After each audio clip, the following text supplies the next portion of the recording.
Magandang hapon mga lods. Magluto tayo ng ulam. Simpleng ulam lang mga lods.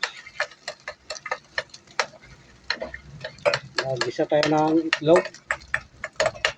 Durugin natin. Ayan mga lods. Tapos tatanggalin natin. Ayan, ano lang. Magkano ang repolyo boy sa benta? Ano yan? Wax in, wax out. Wax in, wax out. 90? Repolyo lang? Utang na yan. Tapos itlog pa. Wax in, wax out.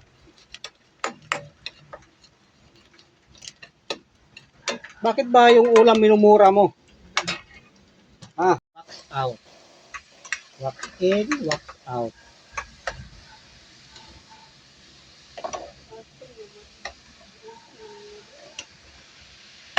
Simple lang mga lods.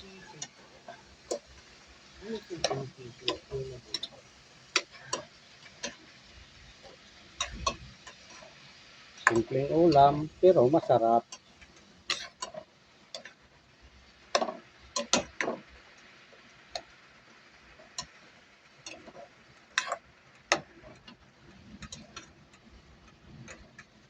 Okay.